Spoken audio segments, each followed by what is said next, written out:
countdown to the last comic shop in 5, 4, 3, 2, 1. Hey, and welcome back to another week of the Last Comic Shop Podcast! That's right, we are opening up the shop and dusting off those long boxes to help you find your way underneath the big comic book tent. And we're keeping the lights on here at the shop for the old... What is that? Why is there an alarm going on? Is that the wife alarm? Because Nicole's on the show and we're going to be talking about depressing books again? No. The wife alarm is higher pitched, more shrill, grating on the nerve. Yeah, more naggy. Honey!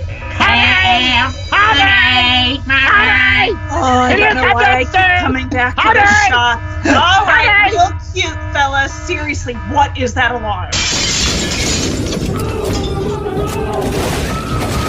Whatever it is, I didn't do it. Oh, baby! Sorry, I did nothing. You did nothing. I am looking for the host with the much. Anyone here the host with the much? The host with the most? Don't tell me how to do my job, son. It's host with the much on the paperwork. Host with the much, Andy Larson. Stupid hat, that's the guy. Way to stand up under pressure, Chad. You're a regular old tree by the river, ain't you? Look, will you put down that Daredevil statue? If I ever find somebody willing to spend 10% more than I bought it for, I might be able to sell that. What's this all about? Why are you barging into my husband's shop asking all these questions? I'll ask the questions about the questions. I am Agent Muck from the newly formed agency Dope. That's the Department of Podcasting Efficiency. The overwhelming minority have spoken. There is too much waste in the precious resources needed to keep our new national pastime running. And I've been elected to take the proverbial chainsaw to that which we have deemed dead wood. I don't remember voting for you. You don't vote for dope agents. We are carefully selected after months of rigorous and excessive campaign donations. But enough of that. I'm here because your little shop is guilty of wasteful hosting. I mean, I know Andy doesn't know when to shut up sometimes, but that's not really a crime. I mean, well, other than to any sense of enjoyment. Currently, the Last Comic Shop has both a host with the much, Andy Larson, and two co-hosts, Chad Smith and J.A. Scott. Surely two co-hosts can do twice as much hosting as one host with the much. It's possible. And don't call me Shirley. Then we are all in agreement. Effective immediately, Andy Larson, the host with the much, is terminated from his position of hosting this podcast.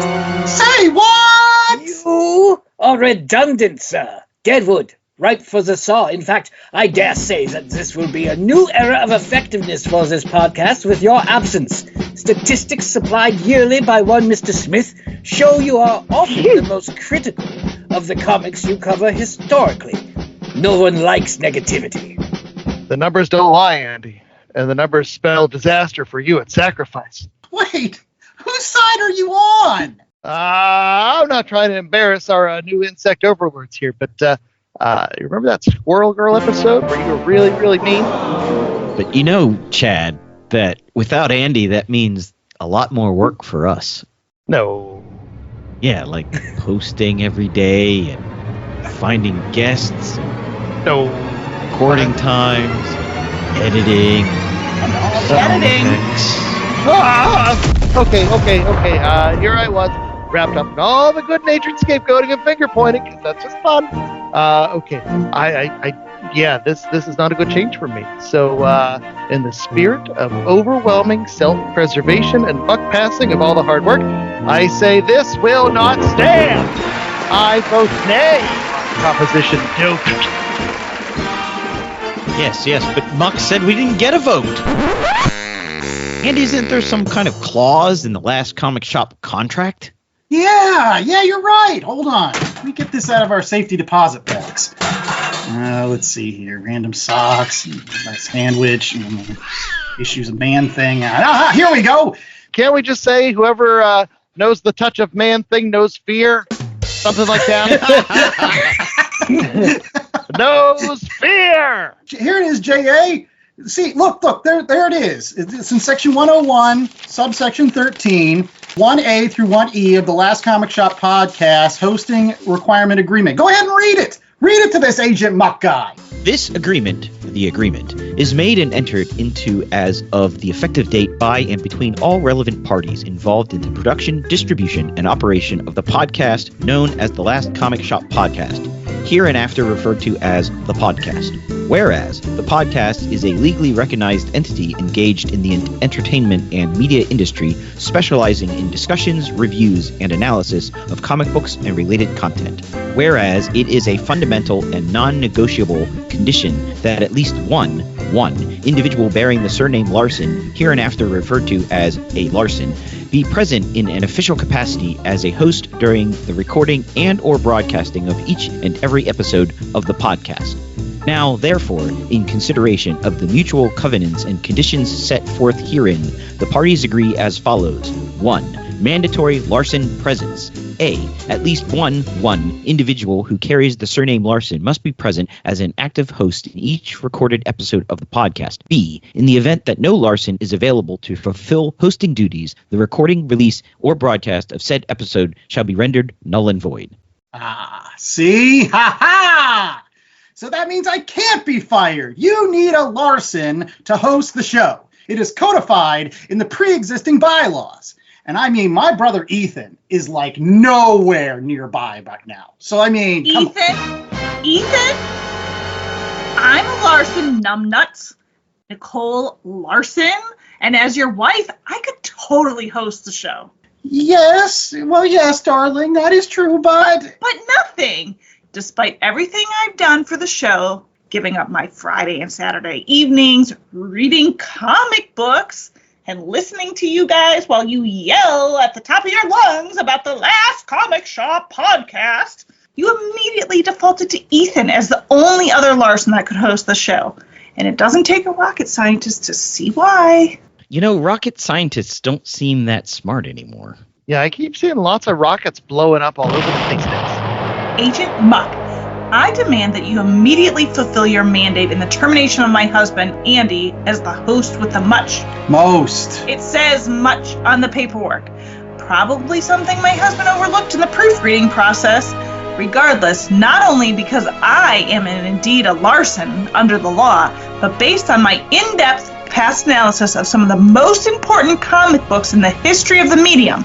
Mouse, Watchmen, Persepolis, March. Oh, geez, she has all the award winners. I have earned this role through undeniable merit alone. Well, I thank you for your dedication, Mrs. Larson. After careful consideration of all the facts, we at Dope must remain true to our original guiding purpose far beyond any concerns of efficiency. That is our unwavering commitment to those subject to undeserved harassment. Therefore, Andy Larson is hereby reinstated to his position of host with the much in perpetuity. Unbelievable. Gentlemen, we apologize for any inconvenience this incursion might have caused in your day, and we hope we can depend on your loyalty in the future as our true constituents. As for you, Mrs. Larson, we hope this is a reminder that if there's one thing you can count on, it's that there will always be April Fool's Day. Thanks so much, Mikey, for playing Agent Muck here on the Last Comic Shop podcast. Yes, it is April Fool's Day. Do you think we were just gonna forget about this day? No, I wrote something special for everybody. I hope you enjoyed our little satire.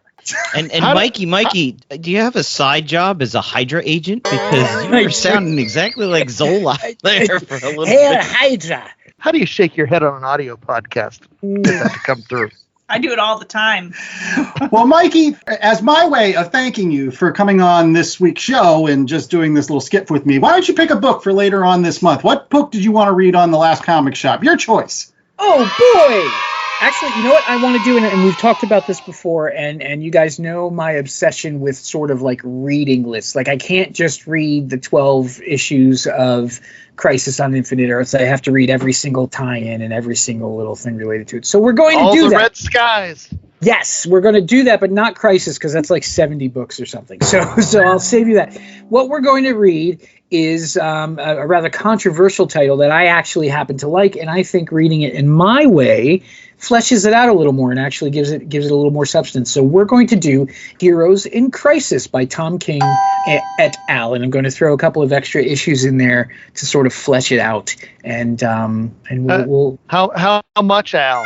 How many more books are we going to have to read, Mikey? We're going to have to start at Action Comics #1? Yes, we're going to have to read every single DC comic that's been produced. No, it's an extra 1, 2, 3, 4, 5. It's an extra 6, possibly 12 if you want to go that way. Somewhere between 6 and 49. So the total of it is going to be 15 books. Okay. With an additional 6 at the end if you choose to go that route. So wait, the mini series is what, 9 issues? It's 9 issues, yeah. 9 so issues? So it's 9 issues of Heroes in Crisis. It's Green Arrow number 45. It's Flash Annual number 2. It's Batman and Flash issues 64 and 65 each, because they were both. This was after they had done the reboot, so their numbering was the same. Annuals? Yeah, there's an annual too. Yeah, oh man, this should have been our April Fool's Day. All right, well, it's April Fool's Day, so I'm throwing this. We'll be back with Mikey Wood in a couple weeks. We're going to be doing Heroes in Crisis and a bunch of other books, but we're not doing that this week. After these commercial breaks, we'll be right back with our real review for this week, which is Barnstormers. Yeah, it's Nicole's pick, right? By Scott Snyder and Tula Lotay. So stay tuned for more Last Comic Shop right after this. Hey, it's Mikey Wood, frequent Last Comic Shop guest and collector. And as a collector, I'm always in need of boards, bags, long boxes, and more to house all those comics. That's why I use promo code LCSPOD to get 10% off my orders at bcwsupplies.com. Not only does it get me a discount on BCW's already low prices, but I know using LCSPOD at checkout is another way I can show my support to the Last Comic Shop podcast and their continuing mission to bring fans together under that big comic book tent. So if you're in need of comic book supplies, head out to bcwsupplies.com and use promo code LCSPOD today. That's LCSPOD.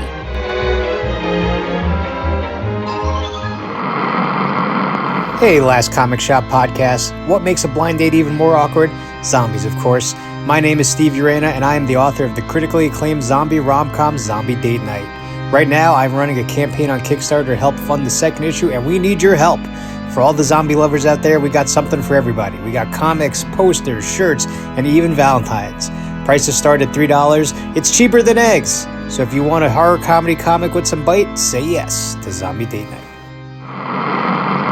All right, we're back with more of the Last Comic Shop, and it is now time for our Read Pile Review. Yes, where we put away all the fun and games of previous segments. Again, if you can't laugh about some things, I don't know. You should take a look at yourself in the mirror. That's all I'm saying. Are you telling me to look in the mirror? Do I have something on my face? I'm not I got some schmutz. I'm just saying.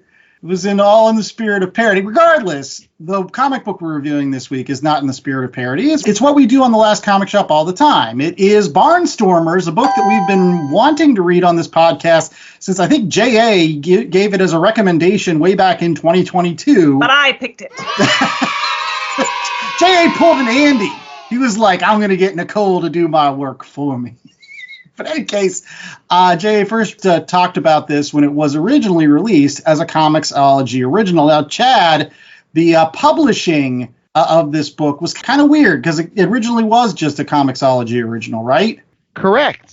So this came out in 5 parts on Comixology. That was in 2022. And then in 2023, Dark Horse Comics, through an agreement with their creators, published 3 issues where they combined the 5 parts, plus a little bit extra back matter, including some alternative covers and some concept art and things like that.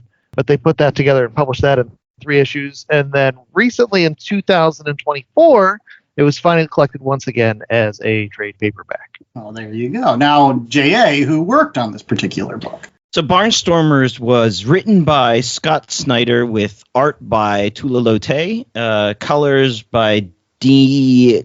Cuniff, and letters by Richard Starkings. And this did win the 2023 Eisner for Best Digital Comic. Yeah, I only picked the winners. It's true. You did pick me as a husband. That's the only. Yeah, let's not count that. Can't win them all, Nicole. Can't win them all. Exactly. I was young. I was very young. Young and impetuous, kind of like the 2 characters in this week's particular book, Nicole, right? I mean, this is kind of a story of a torrid love affair, of people on the run. What's it about in the 10-cent synopsis? So there's this pilot guy who really wasn't a pilot, it turns out, until somebody else. And I never really figured out what he did. But anyhow, he's on the run. And he's trying to make money by being a barnstormer, which means he flies the plane to new cities and crowds that pay him to watch his antics. And that's not working out too well. And then he accidentally crashes into a wedding. And the husband-to-be is real pissed and kind of like locks him up, and chaos ensues. And then it turns out that the bride don't want to marry the dude. And so she essentially hijacks the pilot and makes him carry her away. And then, long story short, they fall in love. But meanwhile, the husband-to-be hires this dude that looks like William Powell to chase him down. And people get killed. Fires happen in mansions. And in the end, William Powell-esque dude lets them go. Yeah. By the way, if you're interested who William Powell is, that's the guy who played the Thin Man in a wide variety. Andrew loves his mustache. Yes. I just love those movies. If you've never watched any of the Thin Man movies from the 1930s and 40s, they're just great. They're great. So check those out when you have some time. That's a future recommendation. There you go. Did I capture the essence of the book? I think you did. The one thing that you left out, and I think the initial thought that I'm going to have here, is in the very first issue, and I think this was confusing to J.A. when he originally recommended it. You get a couple pages in, and it's like you can tell it's in the 1920s, early 30s, whatever happened. You know, it's the barnstorming era where people are riding around in biplanes. And then by like page 4 or 5 or whatever, Bix, who is the pilot. The pilot dude. That's right. The pilot dude. He's like talking to this operator, trying to get a scheme going or something. And this robot comes out of the woods. Oh, I did forget the robot. Called Mr. Fizz. Which is essentially PTSD. Yeah, but he's got like this giant like furnace in his chest. He's like a steampunk robot or whatever. And it's very horrifying. And I know that J.A. was initially very confused by this. He's like, why is there a robot? Like, is this also like a sci-fi thing? Is it an alternate reality thing?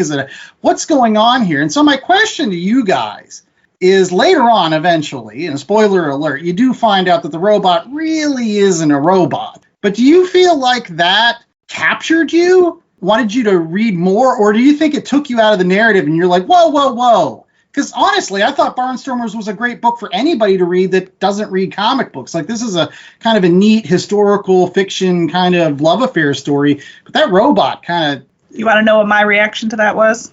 Well, yes. A big old eye roll. Oh, here we go again. Weird comic book shit. Oh, did you guys agree? I think the problem with the Comixology, the way it was released, is that the story works if you read it all in one sitting. If you're reading it as a trade, or maybe even 3 issues, because the 5 parts of the Comixology, they're not all the same size. Some of them are smaller than the other ones. And I found that the story is a little bit dense at times. And if you're waiting every month for that next part of the story to come out, it gets a bit disjointed. And I've read some reviews of the series, and a lot of readers have had that complaint that they liked it when they could read it as a trade paperback, or they could read it in the way Dark Horse put it out. But waiting every month for the next issue to come out online made it a bit too disjointed. And that's where I think that robot idea, it works if you're reading and you keep going, and then you see it come up again, and then it starts to kind of explain itself. But if you just read the first issue, you have no idea what's going on there. And it doesn't really explain it until the third or fourth issue in what that is, but there's not enough of a hook. It just shows up and it's there unexplained and it's gone again. So I think it works for certain ways of telling the story, but it doesn't necessarily work the way it was originally presented as a monthly digital release. Yeah, I can't really speak to that, Jay, because I read mine all in one swing. Off of your recommendation, I was like, I saw the comic show up on the shelves, and I looked inside, and I'm like, ooh, pretty. And then, crazy robots. Okay, it's airplanes, it's robots, it's gangsters, it's southern rich folks being dicks. It's all the things you want in a story. And so as each issue came out, like I was in the entire time. I mean, you have the the beautiful vixen, and like man, oh day. But I did read it all at once, and so like I was captivated the entire time. The Tula Lotay art exceeds any shortcomings that would come along with the story aspects. Like yeah, whatever, just keep going. You'll see more cool stuff soon enough. Well, it was kind of neat, I won't lie, to see the robot. I mean, Tula Lotay, again, to Ched's point, her art is tremendous throughout this. So she could draw a robot, a dinosaur, Wait, flying are there saucer. dinosaurs? I missed dinosaurs. There could have been, but if she drew one, I think it looked awesome. It's just, I won't lie that I breathed a very big sigh of relief when eventually I found out what the robot was, right? I mean, Nicole, you said you did the eye roll. Eventually, when you get the reveal about like what's going on with the Mr. Fizz, did it rescue the book, or were you already like, all right, I just got to read this? I mean... Yeah, the robot thing didn't do it for me, even once it kind of revealed what it was. I was like, whatever. Okay. Well, and to be honest, that's kind of how I felt about the whole book. Oh, no! Oh, no! Here I was. I thought we picked a winner for you. Did you? I pick. But in any case, you wanted to read this because it had a lot of, it had romance, it had beautiful art. What made you turn? It was fine. I will agree. The art was beautiful. That captured me for sure. I don't know. I just felt like it was the same thing that we've seen before. Rocketeer. Wow. Other than the robot. I mean, there's no robot on Rocketeer, but... Okay. But yeah, I mean, it just kind of felt like that same old 20s thing. Oh, the chick doesn't want to marry that dude, so she runs off with another dude. Oh. Rocketeer. It wasn't as good as It's a Young Romance. Oh, Stan. You're just a pickup gal, Dottie, or whatever her name was. Okay, all right. Well, let's go to J.A. I mean, so this was a book that you had recommended, and now you're hearing from Nicole that it was just... the story had been something that she had seen before. Did you agree? Well, I mean, it's a romance story first and foremost, and we don't get a lot of those in this day and age. So that I thought was a bit of breath of fresh air.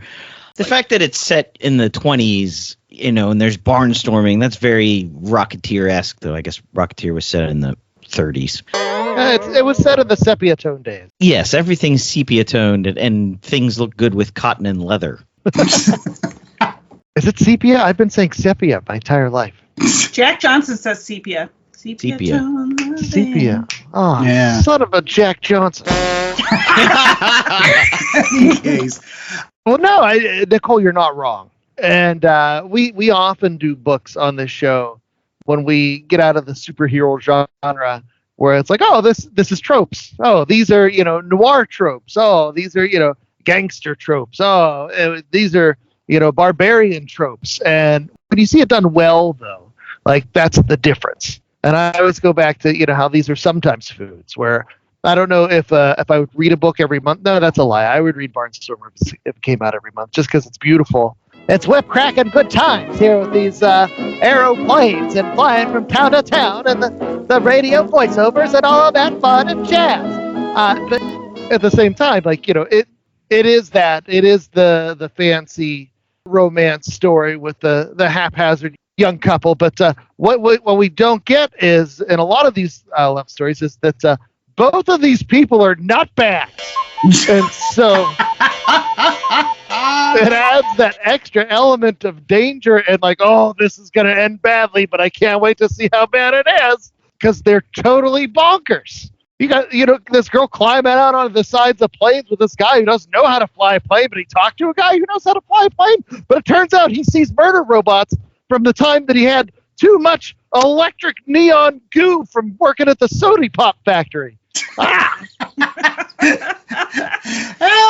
no, I agree with you, Chad. I mean, it's hard not to like a trope when it's done well, and Barnstormers does do this well. I didn't say it wasn't pleasant to read. Was it a nice, easy afternoon little thing that I could read after our nap? I mean, yeah, it was easy. It's like the beach read of comic books. I mean, it was fine, but that's all. It was just fine. Well, I thought that's the kind of books you wanted. No, I mean, I like to intersperse, it helps. You can't read Persepolis all the time or Mouse. Like, you got to throw in a little bit of a beach read. I was going to say, this is an award-winning beach read. Yes, it's an award-winning beach read. Yes, but I will say that I think even when the award was given, Scott Snyder came up there and was like, thank you to Tula Lotay for this beautiful art, because that does elevate it. I mean, come on, guys. This is a story that if you put, I don't know, half of the artists that I could name off the top of my head, if you put them on this book,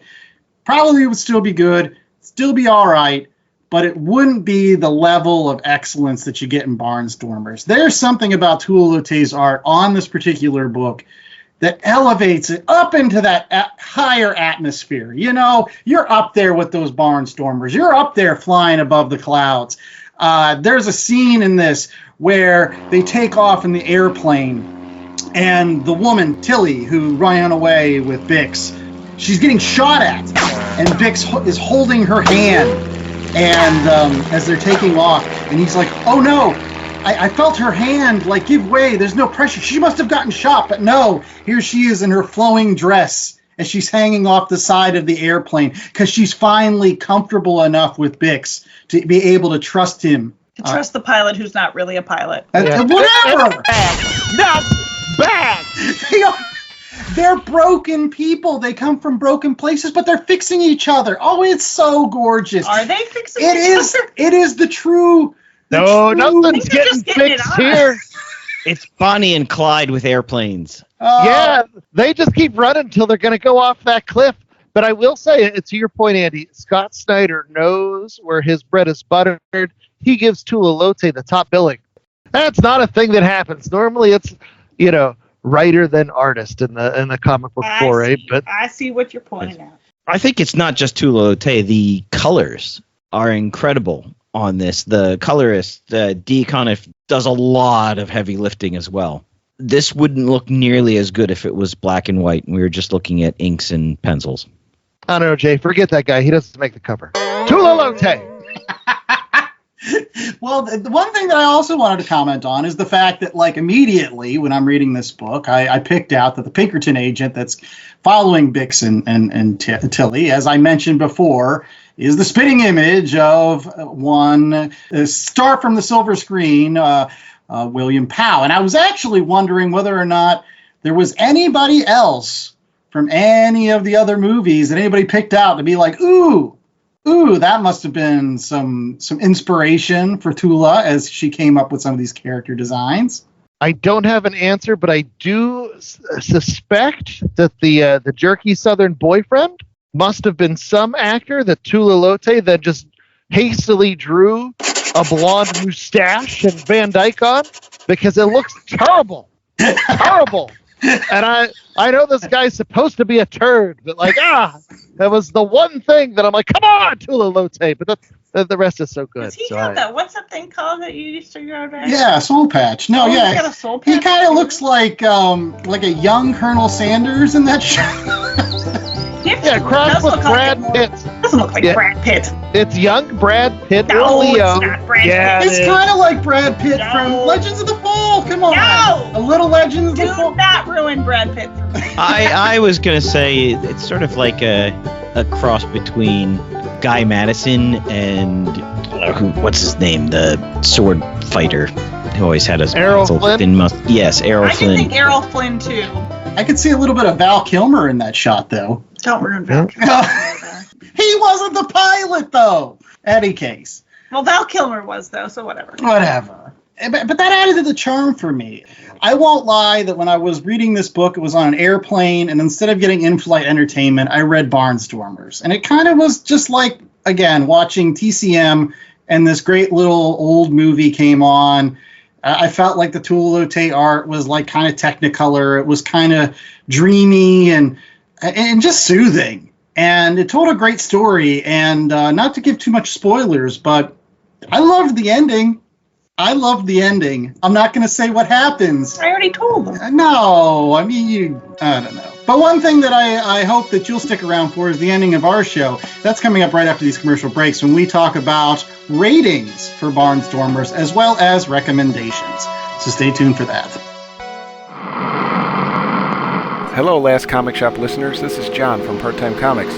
You may have heard of our great series, Drumsticks of Doom, or Child Possession Services, but we have a new series coming out, LCS.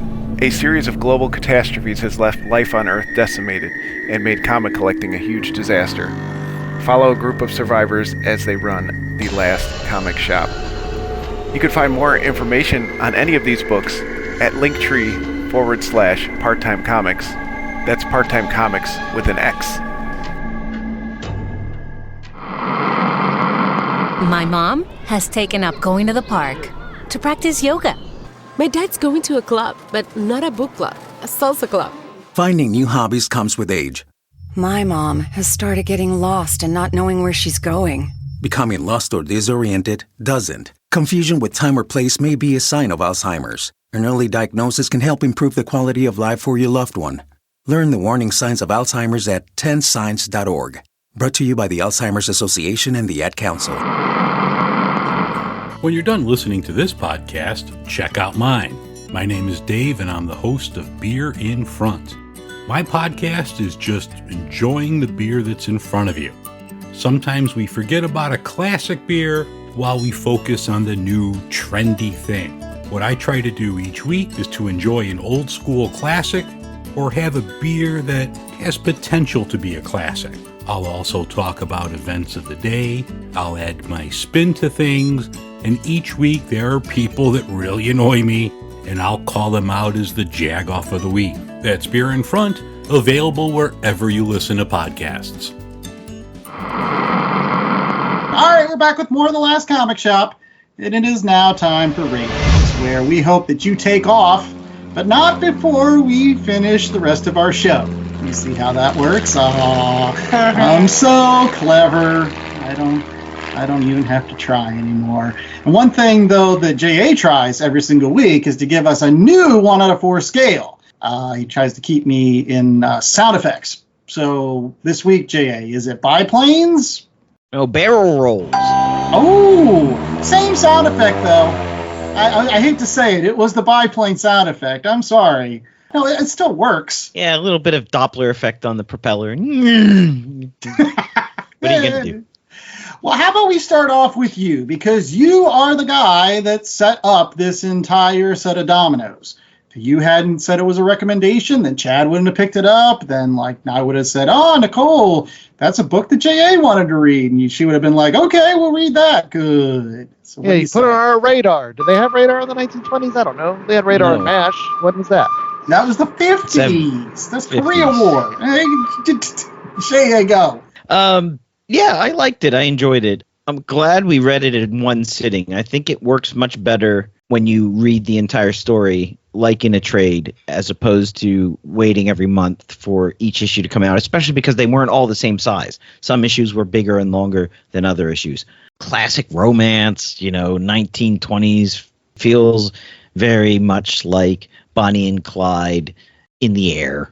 A little bit paint by numbers, so that would ding it a bit, but the art is just incredible. It was really, just nice to sort of look at that. Really felt like old Hollywood, I guess. I mean, we've all been sort of going with that, Technicolor feel or 1930s feel. I think some of it is because of the costumes and the design and everything, and the colors were incredible too. So I'd say it's 3. It's a solid 3 barrel rolls of a story. The art elevates it. The story itself is better than run of the mill, but nothing super great. But it's nice to see, a modern romance comic book. It's not modern romance. It's not. All right. So we're going to go with Chad next because he was the next domino in this order because of the recommendation. Chad went out to his local comic book shop and picked it up in single issues. So Chad, now that we finally reviewed it, what do you say? All the criticisms of this book are valid. Is it a little paint by number? Sometimes, yes. Is it a little too saccharine sweet at points? We're like, oh, we noticed the farmers that were giving us money didn't have shoes, so we stopped charging the farmers. There's things like that where it's like, okay, and you can see the strings, but I'll be darned if I didn't enjoy watching them pull those strings. And so I think this would translate well to, an old-timey style movie. I think this would translate well into a fun beach read. I think this translates well. Is it perfect? No, but is it really good and a fun time and a great way to spend an hour or two on an afternoon? Absolutely. So I'm going to give it 3.5 barrel rolls. And I think I'm going to go ahead as the next domino in this order to agree with Chad. I think this is a 3.5. And I think it's a 3.5 because of the art. I do agree with J.A. that it is one of those books where you need to read it all at once. And again, I think this goes back to a previous episode of the podcast where I talked about releasing comic books in digital format and then later on collecting them and putting them out in bookstores where somebody might be able to read it all at once. And I think that's the way you should read Barnstormers. I don't think you should read it on Comixology all in individual issues or even find the single issues. I think you should just find either the trade or the collection of all the stuff all together if you're reading it digitally, and just read it that way. Read it all in one sitting. Do it. It's like a movie. You'll enjoy it more. The only reason I ding it for the 0.5 is actually because of the Mr. Fizz. The robot, to me, even though it looks super cool, again, all I could think about was people like my wife, who I'm telling him, this is a period romance, piece, historical love affair thing, and there's this robot, 4 pages in. You're going to have a lot of people like, oh, geez, this is another one of those comic books? All right, does this Barnstormer guy then put on a mask and a cape and jump around fighting robots for the rest of the time? And so I just didn't think it was necessary. And I get it that it was the PTSD and whatever, and maybe it's one of those parts that makes it a little more interesting, but I think it was a strike against the book. It's just as unrealistic he's going to bag a girl this hot. He's a handsome dude. He's got all the scars and whatever. He's got that jacket with and the he's a fun pilot. on it. Yeah, and he's a pilot. He's swashbuckling. Yes. She's a smoke show that sticks around. That's not happening in real life. She's leaving him the next town over. She was beautiful, and I really loved her dress. The wedding dress was. Yes. Well, the wedding dress, the designs, the Tula Lotay, the character direction. I even liked, the William Powell story where he was like this Pinkerton agent that originally was like, yep, all I wanted to do was find the bad guys. I don't want to do all this other work. I just want to be the guy that fights the bad guys. And then he finds these bad guys and he's being told they're bad guys. But they're not. And in the end, he's like, well, they weren't bad guys and I didn't fight them. So good for you, William Powell. You are awesomely the Thin Man forever. I love how we just keep talking about this guy. I hope these people go and watch the Thin Man now because of this episode. Regardless, 3.5. Nicole, you are the final domino in this set. I always seem to be the harshest grader, too. I don't know. You guys are pushovers. I'm going to say, just to be a little different, I'll say 2.75 barrel rolls. It meets expectations. It's not great. It's kind of like on your annual review, right? Not exceeds expectations. It's all right. Wow. Not even the art brought it up? Just even a little bit? The art brought it up to the 2.7. Oh, snap. So without the Tula Lotay art, then this would be in the ones? No, I don't know. I'm just making that up. But I don't know. I just don't think it deserved even a 3. I mean, a 3 seems high for me. Okay. Nicole is not giving this an award. No, she's there not. must not have been that much that came out digitally that year. I don't know. Would you recommend it to your other book club friends? Is this one of the ones that makes the cut like Ducks 2 years? I did not recommend Ducks. My poor friend read the whole thing, but she must be smarter than me. Well, I think if you're in a book club, you should read Barnstormers. I think you just read Barnstormers. But some other things that I think you should check out and read are our recommendations. Yes, it's time for that part of every single show where we tell you to go pick up Barnstormers at your local comic book shop and or bookstore, or digitally. It is still a Comixology original, so you can pick it up in Comixology, which is now under the boot of Amazon. But yeah, we all can't have nice things anymore. Regardless, here are some other nice things we hope you pick up. And we're going to go ahead and start off with J.A. Scott. Hopefully he'll knock over some more dominoes with his next recommendation. Well, could be. It's also an independent book. Also, ongoing series from Mad Cave Comics. And this is Missing on the Moon by Corey Crater, with art by Damian Cusiero and colors by Patricio Del Pecci. And this is a book that's set in the 90s on the moon, where the moon has been colonized by Russians because they beat America to the moon in the 60s. Built some colonies there, but then the wall came down, so these colonies have been taken over by Americans. And then there's these moon people that are the offspring of Russian cosmonauts that got shot up with some sort of Russian drug that was meant to make them operate better in the moon's low gravity, but it turned them into zombie-type people. And now there's a cop who has lost his job and has been called back to do one last thing and find out where this missing billionaire's daughter is gone. And it turns out all these kids are missing. So it's a whodunit, a bit of gumshoe. It's touching all the tropes, classic genre tropes. So you get a bit of crime noir, and you get a bit of detective whodunit, and you get a bit of sci-fi, sort of Blade Runner meets The Expanse meets Chinatown. Oh, yeah, that does kind of sound neat. I feel like I'm a domino that just got knocked over. So from Mad Cave, wow, they put out a lot of really good books recently. Kudos to Mad Cave for keep on taking these good swings. Chad, do you have a Mad Cave book, or do you have somebody else? I don't have a Mad Cave book currently. I was going to go with Spider-Man Reign 2 by Kari Andrews and Brian Reber, who does the color arts on there. It's a 5-issue miniseries that came out from Marvel last year. Spoiler alert for Spider-Man Reign 1, which had one of the dumbest ideas I can remember in comic books, where Spider-Man kills Mary Jane through his radioactive blood and other bodily fluids. Yeah. And so when I saw Spider-Man Reign 2, I was reluctant at first, but you have this Spider-Man with this big flowy beard on the cover, perched atop is a grave with spider webs, and it's all moody. And then Kari Andrews as an artist definitely has a style that embraces the moody and the 90s ethos and all that other stuff. And it's always interesting, if nothing else. And so in my backhanded praise, this takes another turn into Stupid Town, where old man Spider-Man decides he's going to go back to the past to save Mary Jane from his radioactive ooze, but in the process discovers that Mary Jane has been venomed, and everyone's venomed, but they need to stop this and save Mary Jane before they go back to the future, where the Kingpin has made everything like Blade Runner and all this other weird futuristic sci-fi crazy stuff.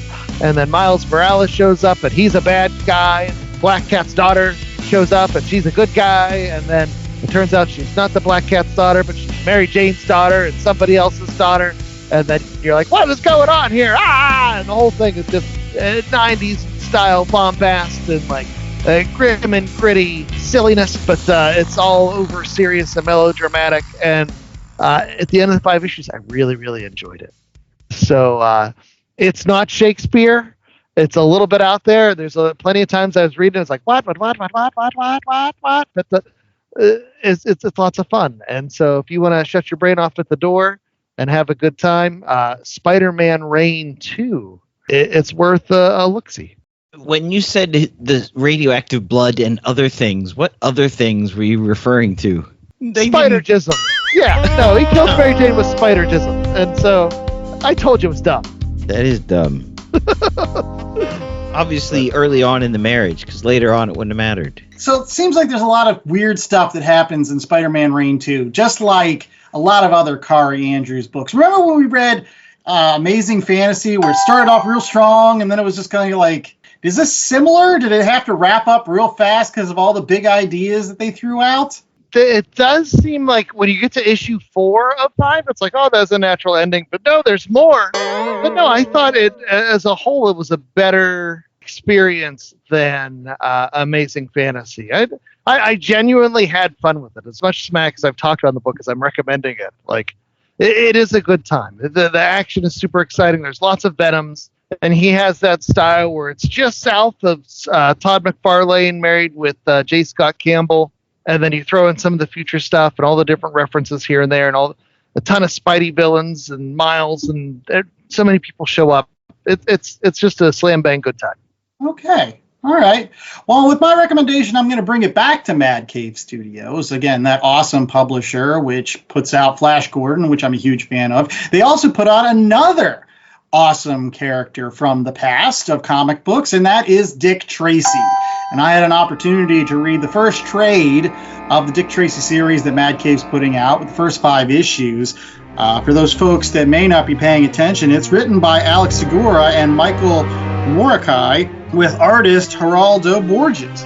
And it really does tell the story of Dick Tracy in his yellow trench coat, looking very much like, you know, kind of Warren Beatty with his watch and his rogues gallery of crazy villains like Prune Face and Itchy and Flat Top and Big Boy.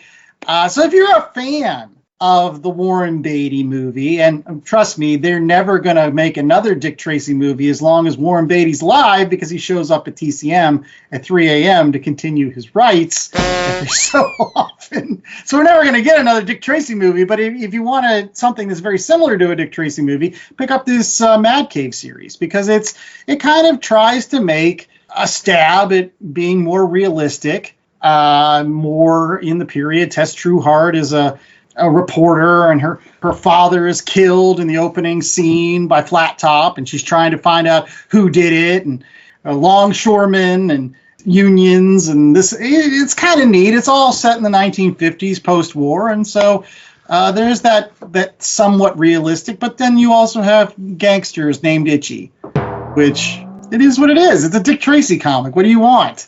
It's enjoyable. Like Barnstormers, it's a fun read on a Saturday afternoon.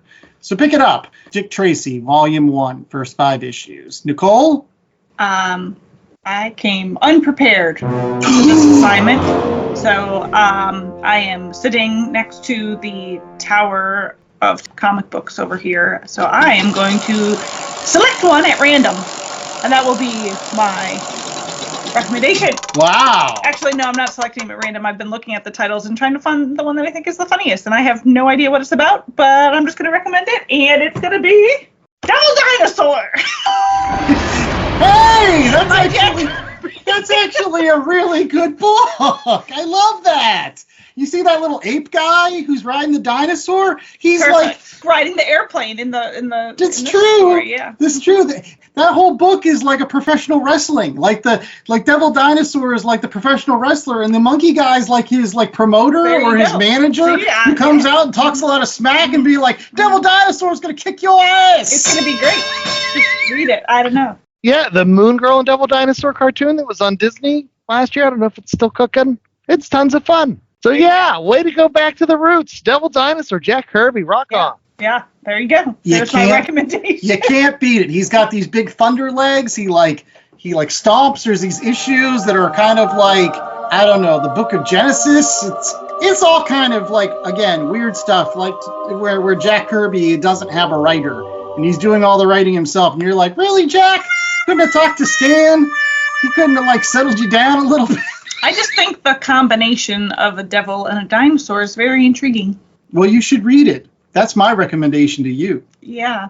And that's our recommendation to you all out there in Last Comic Shop land. And one recommendation we always have to come back to the Last Comic Shop every single week. Maybe not next week, but I think the following week we'll have Mikey Wood back on so that we can read all of these Heroes in Crisis books. It might take y'all 2 weeks to read. He's going to make us read. I think next week we've actually got George from Shortbox Summary. He's going to be coming back to talk about some awesome issues of Adam Warlock from the 1970s. And you don't want to miss any of that. So go out to www.lastcomicshoppodcast.com, rate, review, and subscribe so you don't miss any of our hijinks in the upcoming weeks. There you go. And you can always find us on the socials. We are on Blue Sky. If you want to search for Last Comic Shop, .bisky or whatever, I don't know, just search for Last Comic Shop. You can find us there. You can find Golden Age covers to put you to bed at night. You can find all sorts of fun comic conversation. You can find buck bin bargains, flip through videos of all sorts of things.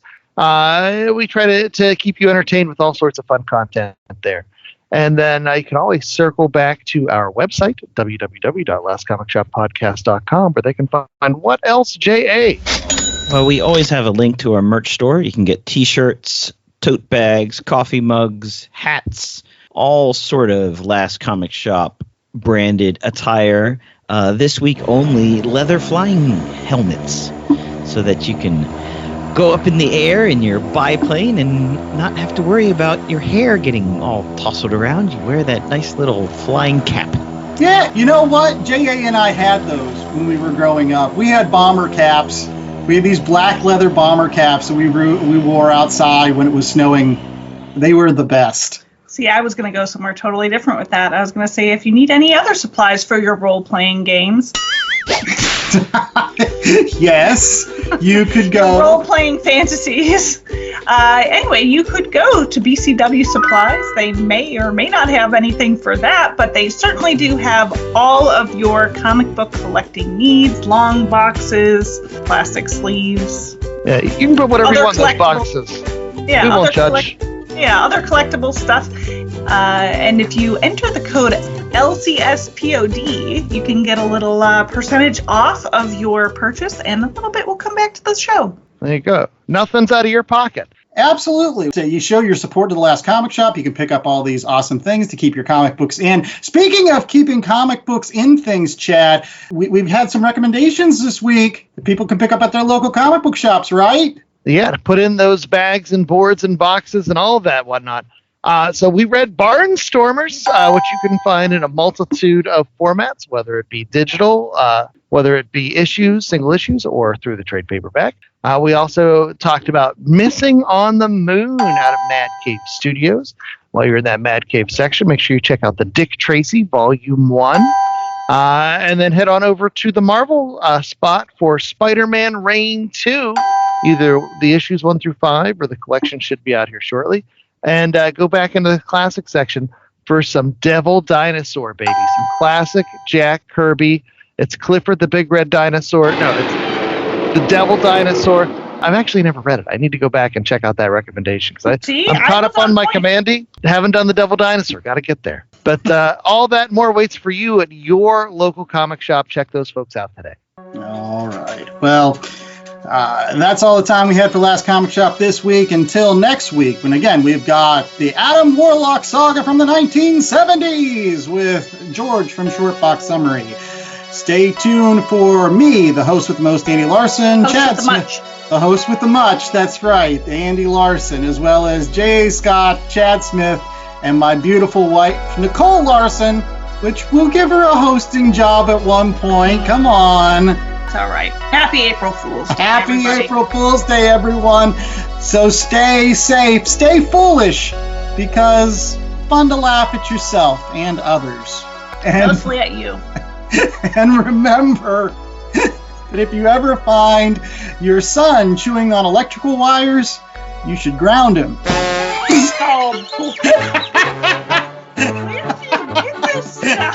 gotta tell you guys, you know when the best time is to make a noise like a barnstorming airplane? What's that? Right meow!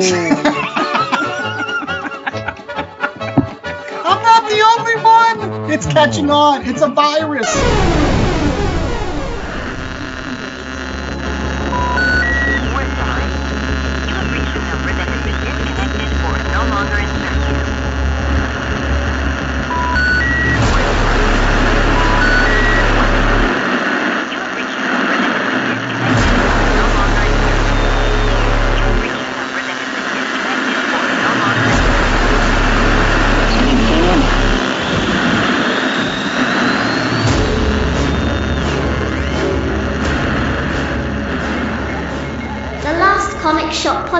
was a 2025 Black Angus production.